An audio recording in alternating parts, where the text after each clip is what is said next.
हम गए नवंबर महीने से हर संडे मेडिटेशन करते आ रहे हैं।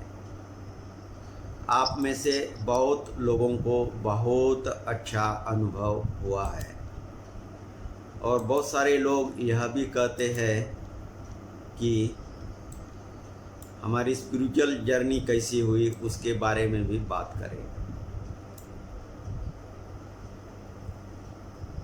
तो आज हमने सोचा कि चलो उसके बारे में थोड़ी बात की जाए।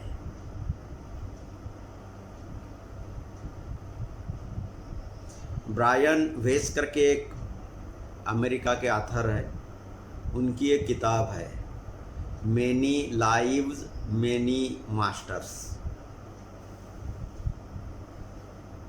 उनके मास्टर्स है वो उनको मैसेजेस देते रहते हैं और पार्टिकुलरली वह किताब है वह पास्ट लाइफ के बारे में है, हमारा पुनर्जन्म होता है उसके बारे में है। वर्ल्ड वाइड बहुत फेमस है वह किताब।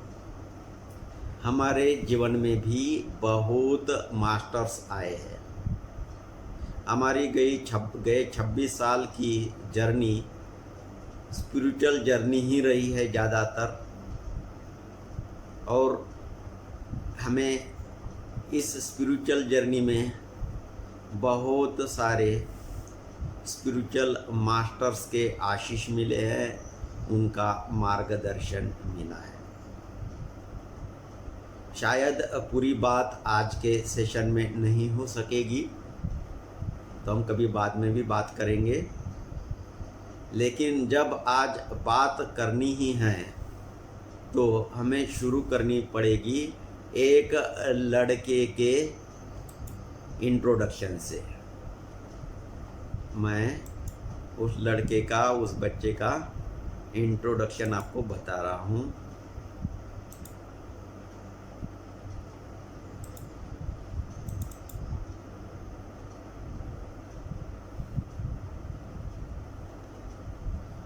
जो छोटा लड़का, छोटा बच्चा है वह है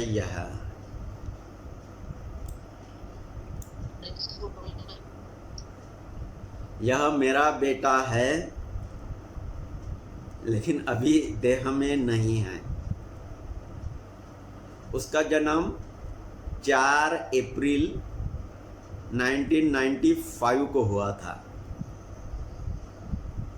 तो अभी उसका बर्थडे दो दिन बाद ही है, और वो अभी शरीर में नहीं है, फिर भी हम उसका बर्थडे मनाते थे। तो हमें लगा कि चलो आज उनके बारे में बात करते हैं।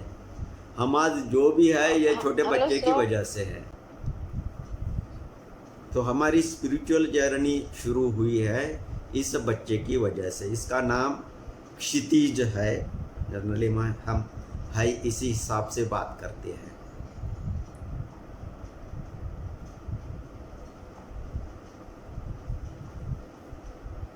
जब उनका जन्म हुआ तो हम लोग, मैं और लीना दोनों स्पिरिचुअलिटी में उतने ज़्यादा नहीं थे।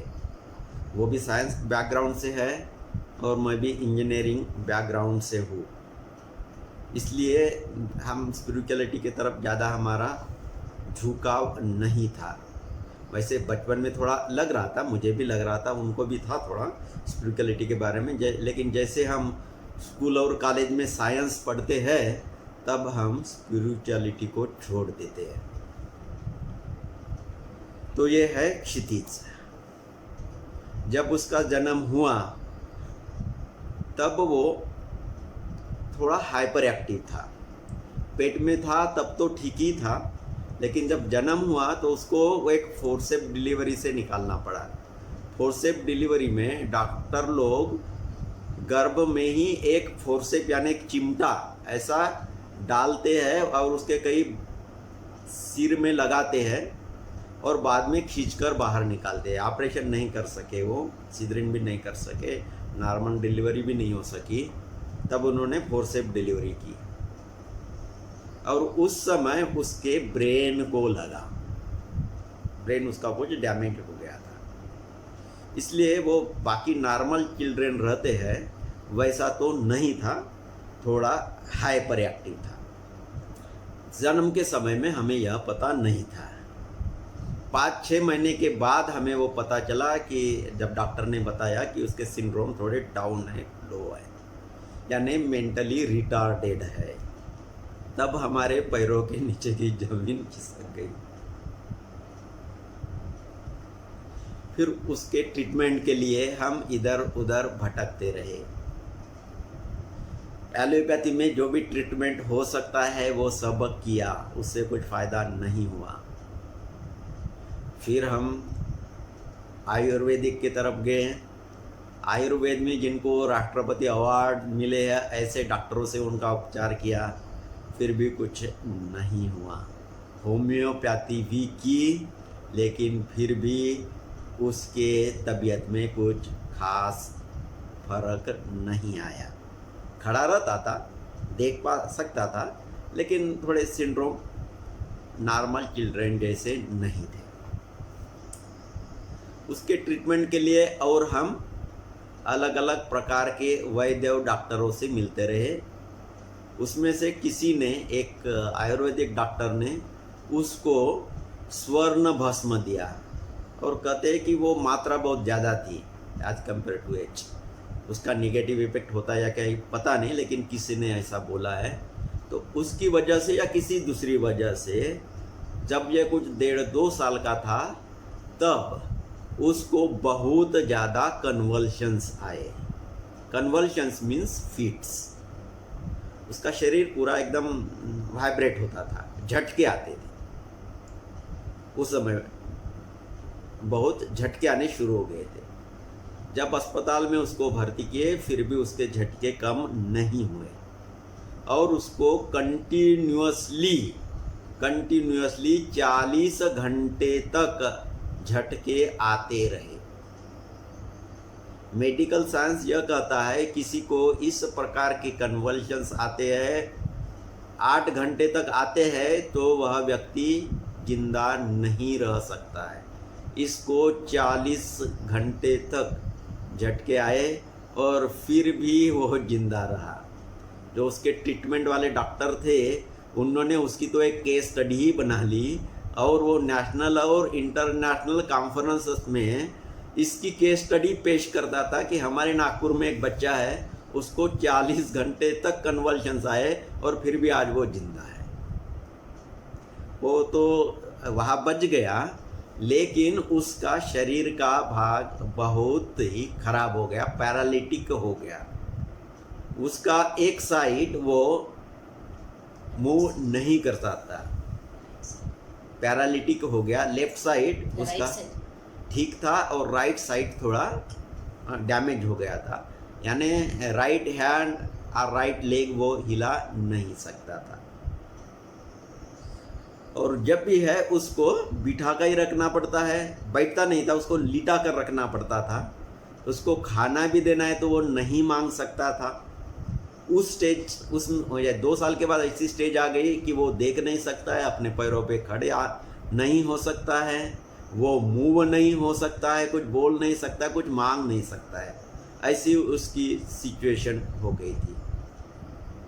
तो उसके लिए हमने फिर एक शेड्यूल ही बनाया था, किस समय उसको सुबह का नाश्ता देना, किस समय खाना देना, किस समय डिनर के समय, किस समय और रात का खाना देना। इसी प्रकार से हमने डिसाइड कर लिया था। वो कुछ मांग नहीं सकता था, भूख भी लगी रहे तो वो कुछ मांग नहीं सकता था। तो इस प्रकार से हमने उसका शेड्यूल बनाया और वो शेड्यूल चलता रहा। लेकिन इन बिटवीन हमारी खोज चलती रही कि उसके ट्रीटमेंट के लिए कुछ मिले। डॉक्टर से तो कुछ हुआ नहीं। फिर किसी ने कहा कि रेकिन करके एक नई चीज़ आई है, अभी एनर्जी हीलिंग आई है, वो करने से ठीक होगा। फिर हमने दोनों ने खुद रेकी भी की और जो रेकी के ग्रैंड मास्टर थे उनसे उसकी हीलिंग भी करवाई कई दिनों तक, लेकिन फिर भी उसमें कुछ भी फर्क नहीं पड़ा। फिर उसी समय एक नई टेक्निक भी इंडिया में आई थी, उसका नाम है सिल्वा मेथड ऑफ माइंड कंट्रोल। हम वो भी मेथड किए, लीना ने और मैंने भी,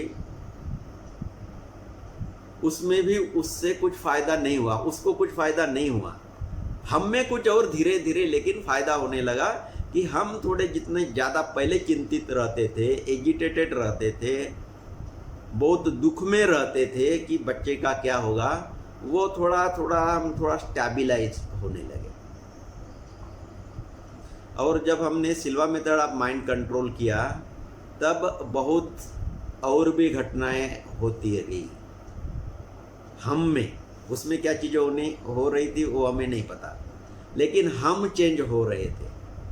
जैसे सिल्वा मेथड ऑफ माइंड कंट्रोल वो करने से 2 दिन का कोर्स था, वह करने से मैंने इसके पहले भी वो बात की कि हम आंखें बंद करके कहीं बैठ जाए और किसी ने हमें बोल दिया कि कोई सुनीता पाटिल है, सपोज पुणे में रहती है सुनीता पाटिल, एज उसकी सपोज 40 साल, ऐसे बता दिए और हमें बोले कि आप बताओ उसके बारे में, तो हम आंखें बंद करके उस सुनीता पाटिल पुणे की 40 साल की, वो आंखें बंद करके हम उनके बारे में पूरा बता सकते थे, क्योंकि उनकी पूरी इमेज, एक्सरे इमेज हमारे आँख के सामने आती थी।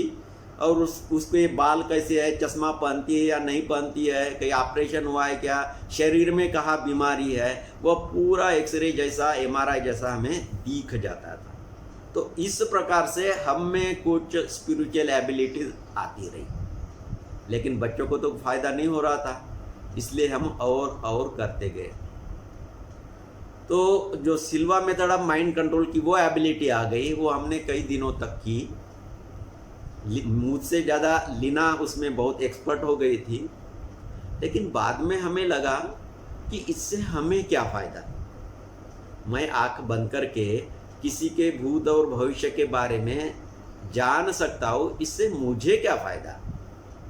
हो सकता है मेरा ईगो ही तो बढ़ेगा कि मुझ में ये काबिलियत है, हो सकता है मैं आगे जाकर किसी को चीट भी कर सकूं, जस्ट कुछ आंखें बंद करके उसके बारे में बता दो, उसके भूत पार्टिकुलरली भूतकाल के बारे में बता दो, वो बोलेगा ये तो बाबा बहुत पावरफुल है, मेरे ऊपर विश्वास करेगा, हो सकता है मेरी नीयत बिगड़ जाए, मैं उनसे चीटिंग करने लगूं, कुछ पैसा उठा लूँ, क्योंकि बहुत सारे बाबा लोग वैसे करते।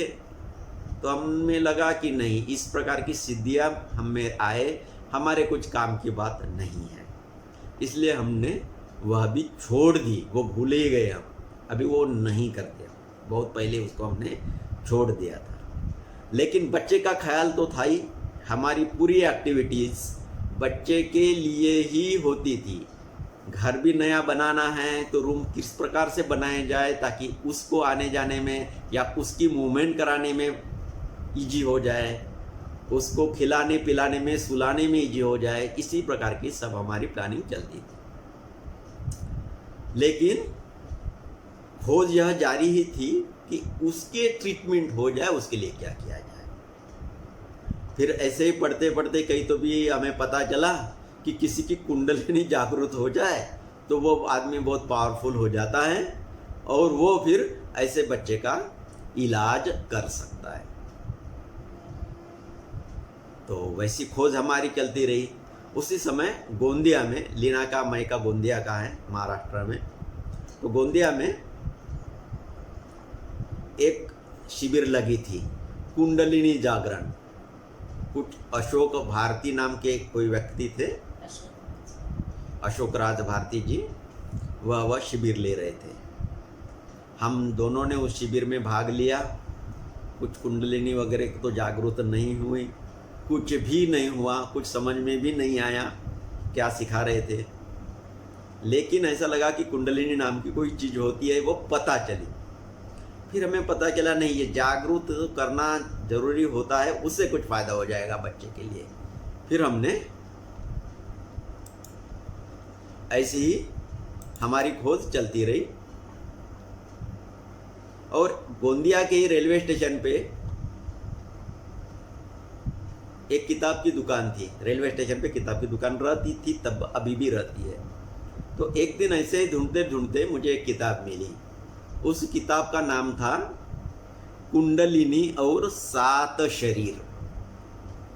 कुंडलिनी और 7 शरीर। ओशो की एक प्रसिद्ध किताब है जिन खोजा तीन पाइया, यानी जिसने खोजा उसे मिलेगा, जिसने खोजा उसने पाया, ऐसा ट्रांसलेशन उसका।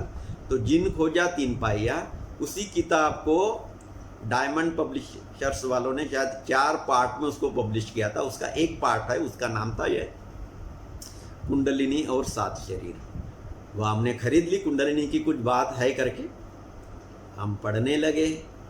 और ओशो की भाषा तो इतनी बढ़िया है, शायद भारत में क्या दुनिया में कोई ऐसा व्यक्ति नहीं होगा जो उनके जैसा कन्विंसिंग पावर रखते हैं। बात बहुत अच्छी करते हैं, कोई भी चीज़ एक्सप्लेन करने में बहुत अच्छी तरह से करते हैं। तो उन्होंने कुंडलिनी की शक्ति क्या होती है, उसका स्पिरिचुअलिटी से क्या संबंध है, 7 शरीर क्या होते हैं हमारे, कुछ लोग तो 5 शरीर की बात करते हैं, ओशो ने वहाँ 7 शरीर की बात की थी। तो उस प्रकार की वो किताब थी, उससे हमें स्पिरिचुअलिटी में इंटरेस्ट आने लगा। तो ये एक बात ऐसी चलती रही। साथ में ही क्षितिज को ठीक कराना हो तो और क्या क्या हो सकता है, वो खोज हमारी चलती ही रही। वही चलते चलते हमने वो शिव योग के भी कुछ कोर्सेज किए थे, कुछ हम ईशा में भी गए थे, ओशो के भी कुछ शिविर कर लिए थे। ओशो के कुछ शिष्यों ने नई एक ब्रांच खोली थी ओशो धारा करके, उसमें ओशो के भाई, ओशो के भाई की मिसेस और ओशो के एक शिष्य, तीनों ने मिलकर वो चलाई थी। तो उसमें भी हम बहुत दिनों तक रहे और बहुत बहुत जगह में गए। ब्रह्मर्षि कुमार स्वामी जी थे, उनके भी हमने कुछ शिविर किए। इवन श्री श्री रविशंकर जी के भी पास गए। माता अमृतानंदमयी, उनको भी हम 3 बार मिले। और अलग अलग तीर्थों में, अलग अलग जगहों में हम जाते थे। तो आध्यात्मिक लोग हैं वही जाते थे, ऐसा नहीं है। जहाँ कुछ ऐसा लगे कि नहीं यहाँ कुछ इलाज हो सकता है, वहाँ हम जाने लगे। उसमें मैं एक बताता हूँ, यानी कैसे कैसे जगह हम गए वो बताने के लिए मैं आपको बताता हूँ। हमें एक पता चला कि भोपाल के पास कोई एक आदमी रहता है, वह ऐसे बच्चों का इलाज करता है, कोई भी बीमारी का इलाज करता है। लेना सुन भी नहीं पा रही, कान में उंगलियां डालकर बैठी है। तो हम फिर भोपाल के पास गए।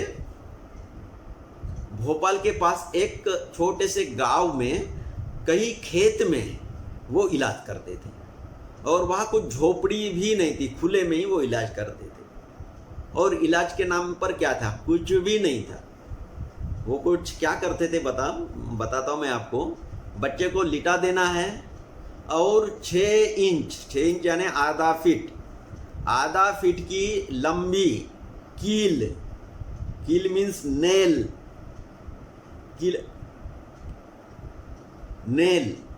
वो वह कहते थे आप खुद ही बना कर लाओ या खुद ही खरीद कर लाओ। इतनी बड़ी मोटी रहती है वो, 6 इंच की, हाफ फीट की कील, वो नेल लेकर आओ। फिर वो क्या करते थे, बच्चे को लिटा देना और उसके ऊपर कपड़ा तो वो लगा देते थे।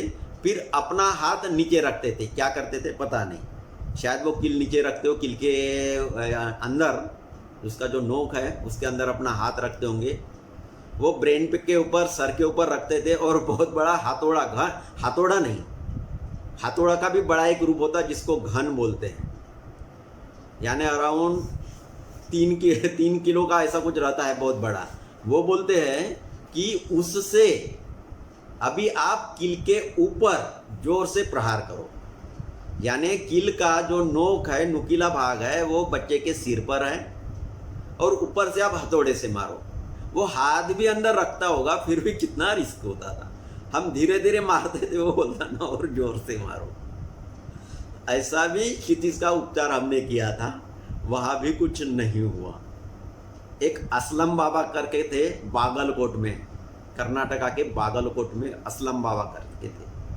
उनकी यह ख्याति थी कि कोई भी उसके पास जाए तो वो उनके शरीर में कहाँ प्रॉब्लम है वह अब अपने दिव्य दृष्टि से देख लेते थे, और वह सिर्फ हाथ ऐसा लगा देते, घुसाड़ देते थे।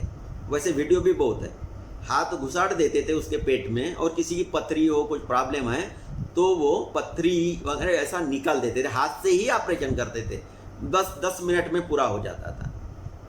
उनके हाथ भी ऐसे खून से रंगे हुए होते थे, पथरी वो ऐसे नीचे डाल देते थे कि एक कोई कंटेनर में, इस प्रकार से वो ऑपरेशन करते थे। वहाँ तक हम क्षितिज को लेकर गए, वहाँ भी उसका कुछ भी नहीं हुआ।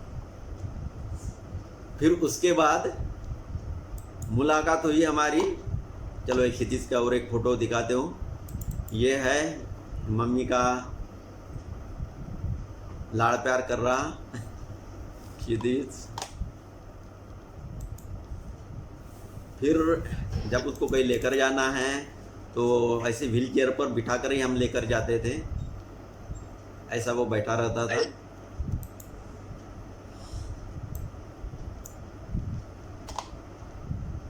और जब थोड़ा बड़ा हुआ तो तब का यह फोटो है। ये उसका बाद में का करीब 20 साल का जब था तब का फोटो।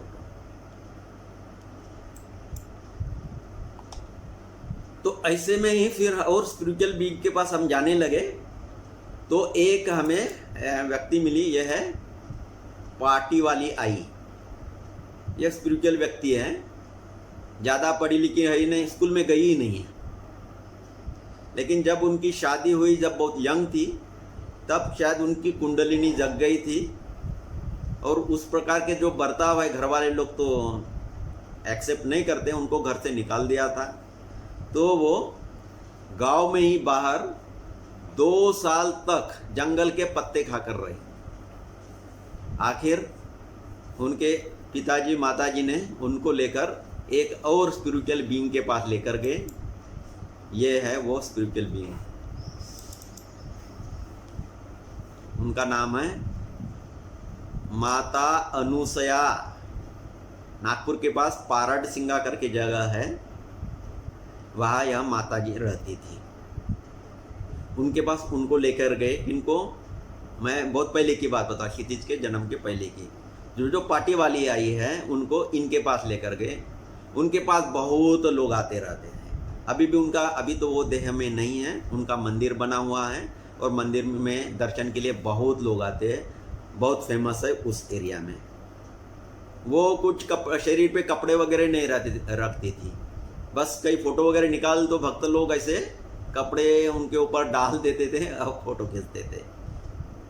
तो जब वो पार्टी वाली आई उनके पास गई, तब उस भीड़ में से उन्होंने, जब भीड़ में तो लोग तो बहुत थे, लेकिन बाजू का उन्होंने पत्थर उठा लिया और जो फेंक कर मारा, तो वो पार्टी वाले आई जो अभी दिखाए थे, उनके थर्ड आई पर वो पत्थर लग गया और उसके बाद वो एकदम ठीक हो गई और वो उनकी सेवा में रही, इनकी सेवा में। ये अनुसया माता जी है, उनकी सेवा में वो पार्टी वाली आई रही और उनको गुरु मानती है। और ये तो बहुत स्पिरिचुअली इवॉल्व थी। यही है वो कौन, अनुसया माता। तो किसी ने बोला कि ये पार्टी वाली आई है, उनके पास आ जाए तो आपके बच्चों के बारे में वह कुछ उपचार कराएगी, बताएगी। तो हम उनके पास भी गए, लेकिन उन्होंने कुछ उसके बारे में ज़्यादा कुछ बोला नहीं। ठीक हो जाएगा ये तो बोले नहीं, लेकिन उन्होंने बोला कि ये बच्चा कुछ स्पेशल बच्चा है, आपके घर में कोई योगी ने जन्म लिया है। उन्होंने ट्रीटमेंट के बारे में कुछ कहा नहीं,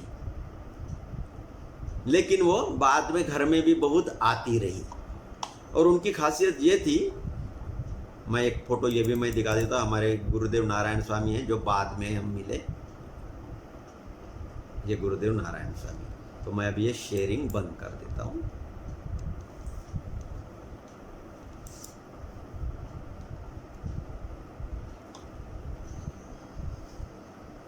तो वो पार्टी वाली आई है, बहुत हाईली स्पिरिचुअल बीइंग है। तो फिर उनसे हमारा परिचय होते गया। और नागपुर में वो जब भी आती थी भक्तों से मिलने के लिए, तब दिन भर लोगों से मिलती थी और बस रात के समय रुकने के लिए हमारे यहाँ आती थी।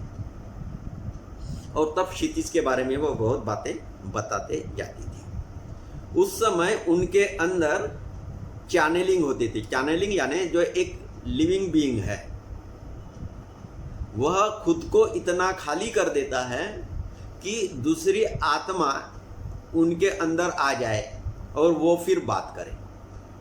तो इस प्रकार उनके शरीर में उनकी गुरु ने तो उनके गुरु वो पारट सिंगा वाली माता जी है, अनुसया माता जी, उन्होंने देह छोड़ दिया था, तो वो उनके शरीर में आती थी और फिर हमारे घर में रात को खाना होने के बाद बहुत अच्छा सत्संग होता था। हम लोग को ज़्यादा लोग नहीं रहते थे, हम लीना, मैं और कोई बाजू वाले लोग रहे, तो बस उतने 3-4 लोग। और क्षितिज ज़्यादा लेट हो गया था, हम उसको सुला देते थे और फिर हमारे यहाँ सा सत्संग होता था। तो उन्होंने भी फिर कहा, उनके गुरु ने भी, कि आपके घर में ये योगी आया है। एक रात तो ऐसा हुआ, हमारा सत्संग रात को 2 बजे तक चलता रहा और उसी समय उनकी गुरु यानी वो पारट सिंगा वाली माता जी है, वह इनके शरीर में आ गई। जब शरीर में आती थी तो उनकी देह और बोलने की जो प्रकार है ना, वो उनके गुरु जैसा ही ऑटोमेटिकली हो जाता था। और सिर्फ उनकी गुरु ही उनके शरीर में आती थी ऐसा नहीं है, कभी कभी दूसरे भी संत आते थे और वो कभी तेलुगु है तो ये तेलुगु भाषा कहे, कभी संस्कृत संत तो संस्कृत भाषा बोले। उनको कुछ दूसरी भाषा तो आती नहीं थी, मराठी और हिंदी थोड़ी आती है, इंग्लिश वगैरह तो बिल्कुल, तेलुगु वगैरह तो नहीं जानती थी। लेकिन जब वो लोग उनके शरीर में आते थे तो वे तेलुगु भी बोलती थी या कोई दूसरी भी भाषा बोलती थी। तो ओके, तो उस दिन ऐसे ही वो पारट सिंगा वाली माता जी, इसको मोटी आई है, बड़ी माँ ऐसा कहते हैं, वो उनके शरीर में आई थी रात को 2 बजे। और फिर वो क्षितिज जहाँ सोया था, क्षितिज के बेड पर चली गई।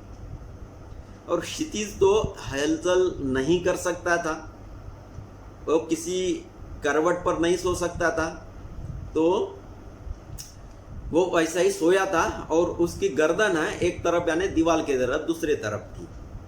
वो गर्दन भी ऐसा ज़्यादा खुद ज़्यादा नहीं करता था, वो हिलाता नहीं था।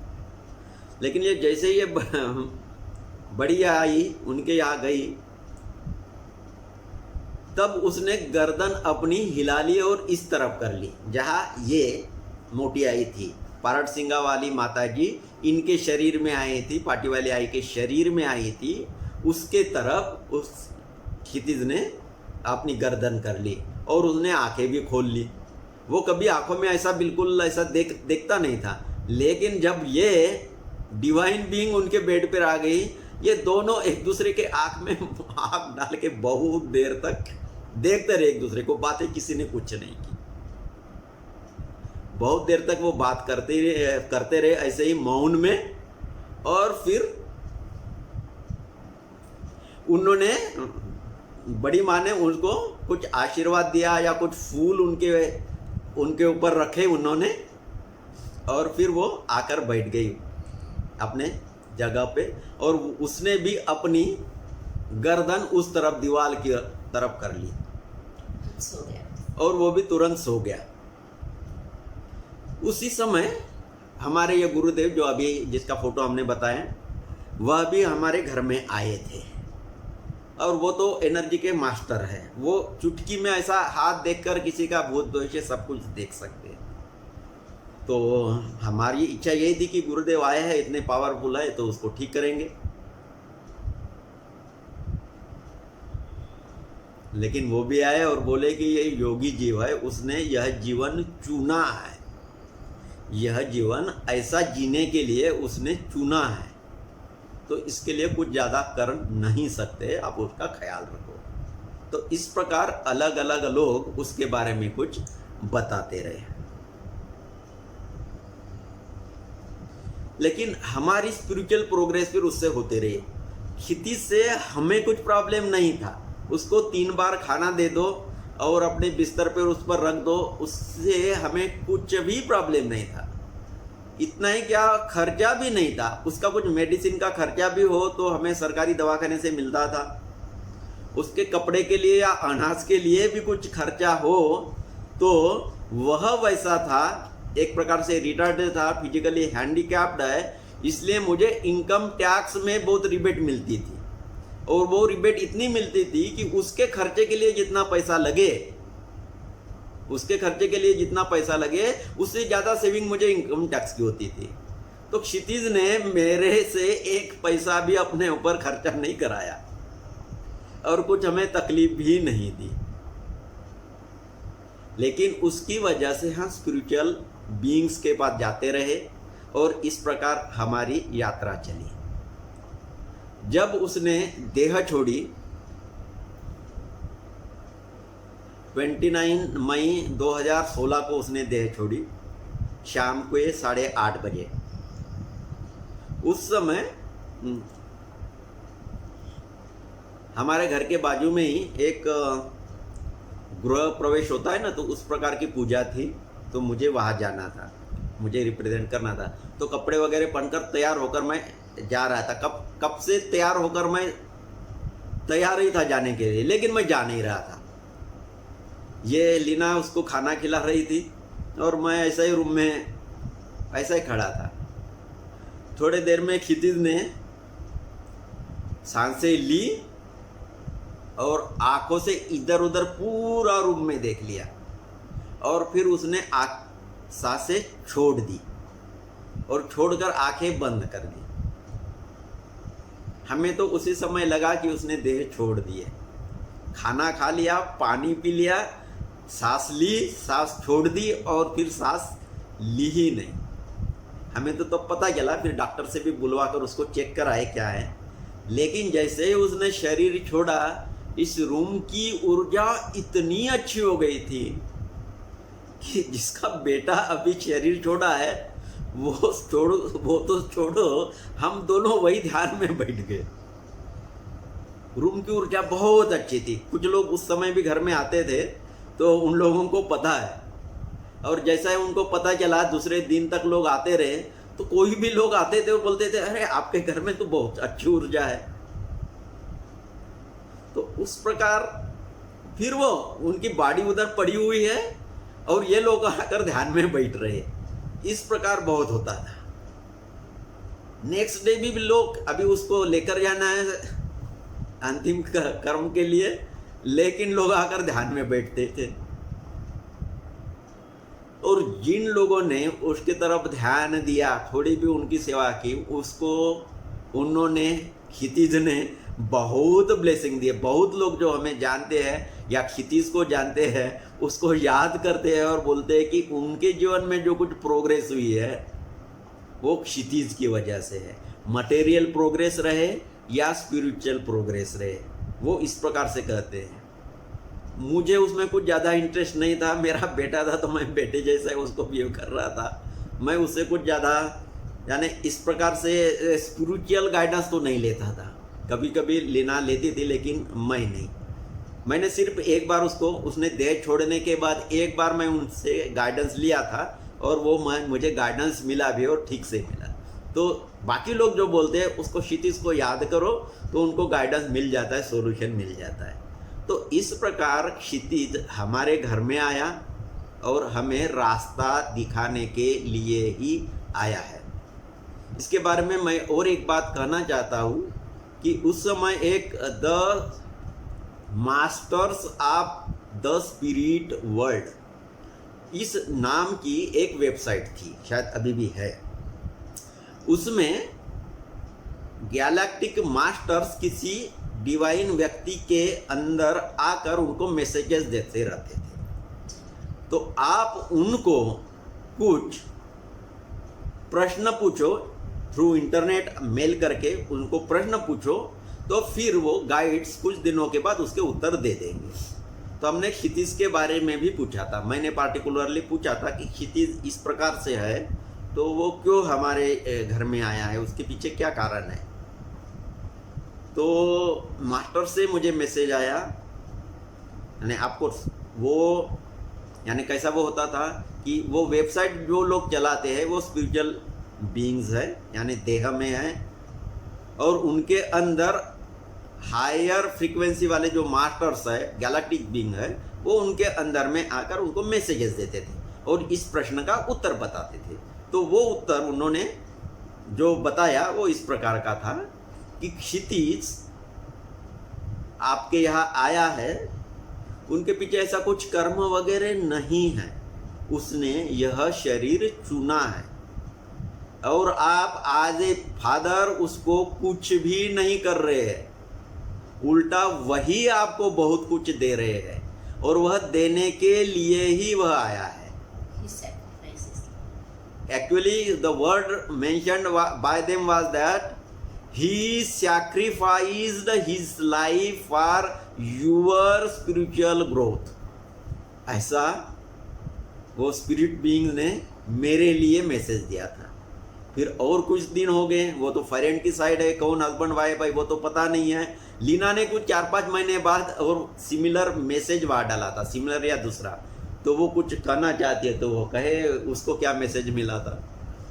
मैंने भी वही पूछा था कि ये कौन सा कार्मिक रिलेशन है जिसकी वजह से हमारे पास क्षितिज आया।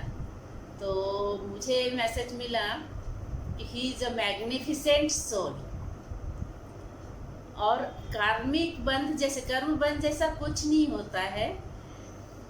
यू आर ब्लेस्ड वन और एंजॉय योर लाइफ विथ क्षितिज, इस तरह से मैसेज। लेकिन फिर भी क्षितिज हमारे जीवन में कैसे आया, क्या आया, उसके पीछे भी कुछ और एक घटना है। जब उसके बाद हम एक minute,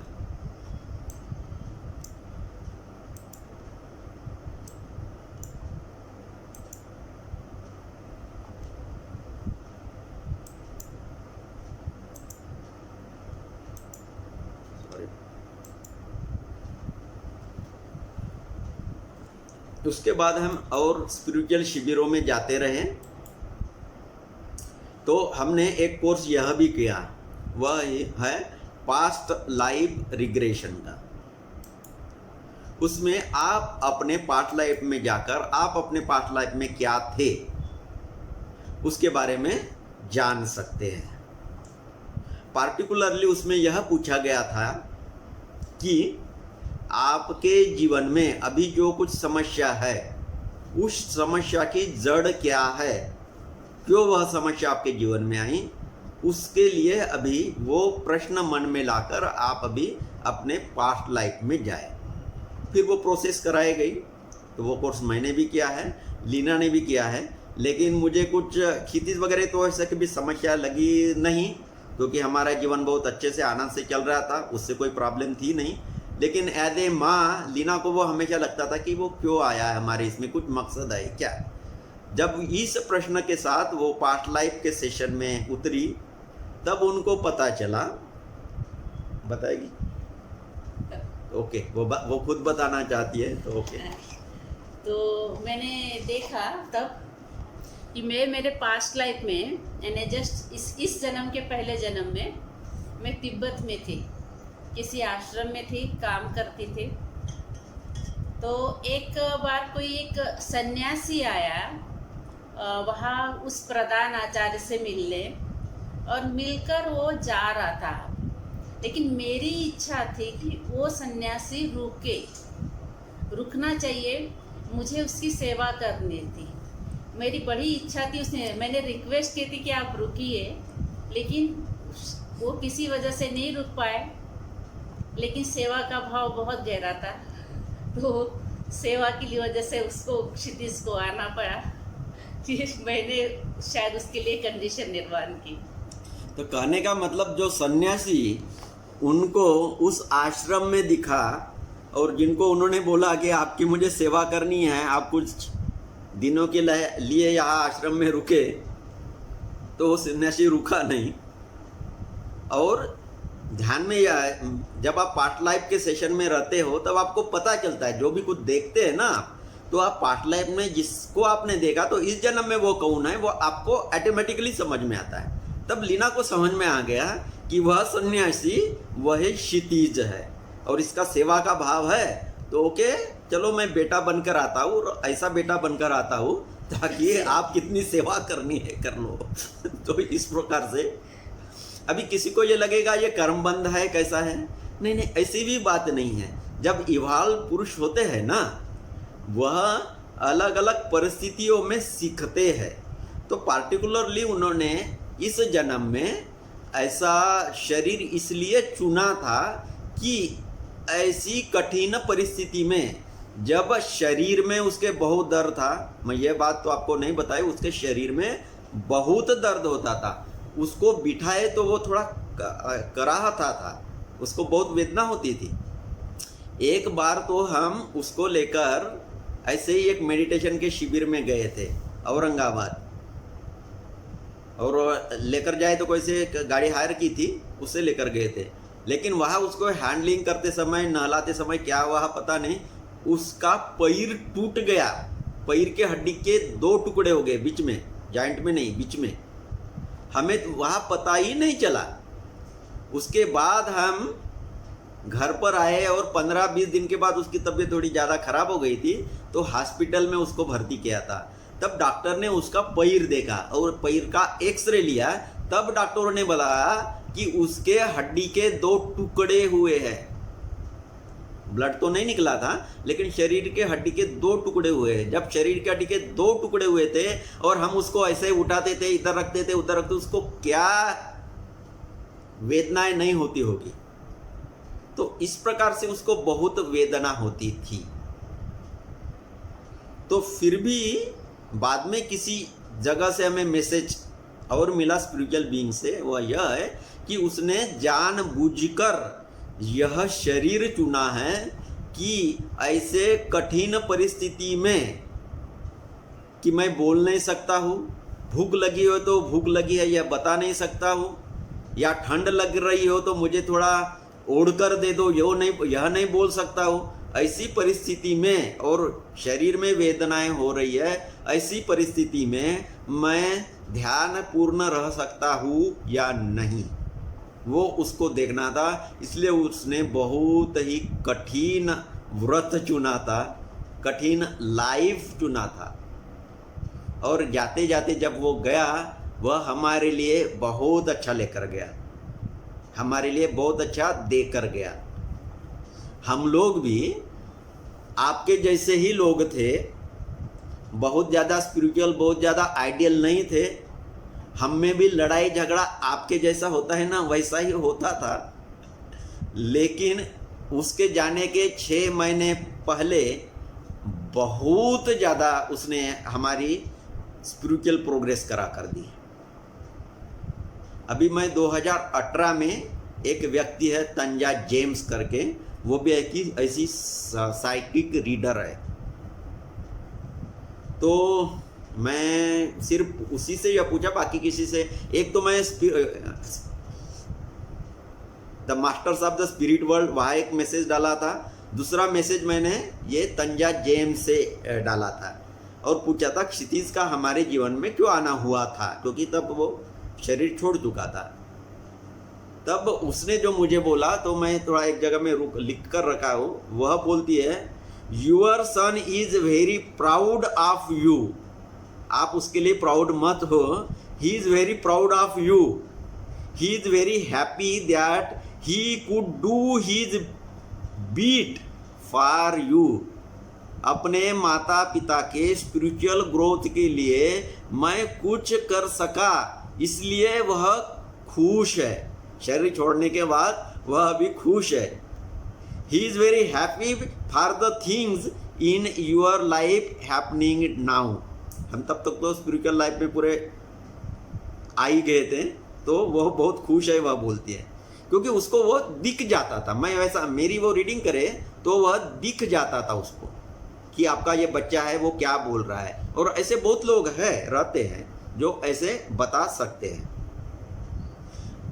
and there are green lights everywhere around you. तुम्हारे सब तरफ ग्रीन लाइट्स है। और आर्च एंजल रैफाएल, ये एक हीलिंग के देवता है। रैफाएल आर्च एंजल है, यानी हाई लेवल के एंजल है। वो उसने देखा कि मेरे सब तरफ वो ग्रीन लाइट है। And archangel Raphael is also present there. My child is also there, and Archangel Raphael is also there, and he is very beautiful, and there is a very happy movement there. And then the archangels and guides and higher beings which are present all around you are giving you a key. आपको वो एक चाबी दे रहे हैं it is a very big की with golden handle. जो golden की होती है वो आर्चएंजल्स मुझे दे रहे, ऐसा उसने देखा। और वो बोले कि continue the work you are doing now. The work mean the spiritual work. तब तक हम लोग थोड़ा स्पिरिचुअल क्लासेस वगैरह लेना शुरू कर दिए थे। और आप लोगों को पता होगा, जब गोल्डन की है वो क्रिश्चियन लोगों में उसका बहुत इम्पोर्टेंस होता है। पार्टिकुलरली जीसस के जो पहले पोप थे पीटर, सेंट पीटर, जिनको सूली लग गई थी और उल्टी सूली लगाई थी। जीसस को सूली लगी, उनका सर ऊपर था। पीटर को सूली लगाई गई तो उनका सर नीचे था, क्योंकि पीटर ने बोला मुझे सूली लगा ही रहे हो ना तो उल्टा लगा दो यार, क्योंकि मेरे गुरु को सूली लगी वो तो सीधे लगे थे और मुझे भी वैसे ही सूली लगाओ तो मैं उनके तो बराबर नहीं हूँ ना, तो मुझे सूली उल्टी लगाओ।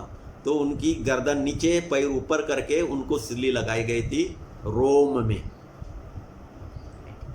तो वो जीसस के पहले अपोस्टल है, 12 अपोस्टल, 12 शिष्य थे, उसमें से ये एक है। लेकिन वो पहले पोप है, जीसस का कार्य आगे करने वाले। और उनके हाथ में एक की रहती है, चाबी रहती है। उस चाबी का मतलब क्या होता है कि उसके हाथ में स्वर्ग का द्वार है। जिसके हाथ में चाबी है उसके हाथ में स्वर्ग का द्वार है। तो वो पीटर, उसके हाथ में चाबी है, इसलिए आपके लिए स्वर्ग का द्वार वह खोल लेते हैं। स्वर्ग में आप जा सकते हैं उनके थ्रू। तो उस प्रकार का बाइबल में या क्रिश्चियनिटी में वो की का इम्पोर्टेंस है। तो इस प्रकार क्षितिज हमारे घर में आया और हमें बहुत कुछ दे गया। तो वह एक हमारा प्रथम गुरु है। हमें कभी कभी प्रश्न पूछने से अभी भी गाइडेंस मिलता है। एक बार जब उसने शरीर छोड़ दिया था, उसी समय की बात है, शरीर छोड़ दिया था, हम तो बहुत दुखी थे। लीना को एक जिस गुरु से ज़्यादा प्रेम था तो उस गुरु के पास वो जाने लगी, और मुझे तो भरूच वाले मेरे गुरु जी है, मैं उनके तरफ जाना था। तो जब हम जर्नी में थे, कॉमन जर्नी में थे, तब गाड़ी में एक पेट्रोल पंप में हमें जाना था। गए वहाँ, पेट्रोल भरा, अभी पेट्रोल पंप में पैसे देने थे। लेकिन एक्चुअली मुझे कार्ड से पेमेंट करना था, क्रेडिट कार्ड से पेमेंट करना था, लेकिन क्रेडिट कार्ड मिल नहीं रहा था। फिर हमने बोले ओके थोड़ा पैसा है तो ये कैश हम दे देते, बाद में देखेंगे। लेकिन हम बहुत चिंता में थे क्योंकि बहुत लंबी जर्नी करनी है, पैसे की ज़रूरत पड़ेगी तो क्या करेंगे। फिर यह भी चिंता में आ गई। फिर वही पेट्रोल पंप में गाड़ी में बैठे बैठे उसने आंखें बंद कर दी और वो सीधा बोली बेटा क्षितिज वो कार्ड कहाँ है थोड़ा बताओ तो, ऐसी बोली। और फिर मुझे बोली, वो मन में ही बोली, वो जोर से नहीं बोली, मैंने नहीं सुना उसने क्या बोला, बाद में उसने बोला। तो आंखें बंद करके उसने यह बोला कि बेटा क्षितिज बताओ कार्ड कहाँ है। और उसके बाद वह बोली अभी चलो मुझे पता है कार्ड कहाँ है। थोड़ी देर में हम दूसरे डेस्टिनेशन में पहुँचे, वहाँ लगेज उतारा और बोलती है उस जगह में, इस बॉक्स में, इस बैग के उस किताब के अंदर, इसमें पेज में वो कार्ड पड़ा हुआ है, वहाँ देखना। हमने खोलकर देखा, वो कार्ड वही पड़ा था। मैंने बोला तुम्हें कैसे बता? वो बोलती है क्षितिज ने बताया, मुझे दिखाया। जब मैं आंखें बंद की तब उसने मुझे बताया कि वो आपका कार्ड है उस किताब के अंदर, उस बॉक्स के अंदर वहाँ पड़ा हुआ है। वो उसने पूरे मेरे विजन में ला दिया और इसलिए मैं बता सकी। तो कभी कभी वो ध्यान देता है, अपने मम्मी के तरफ ज़्यादा ध्यान देता है, वो पूछती भी है, मैं ज़्यादा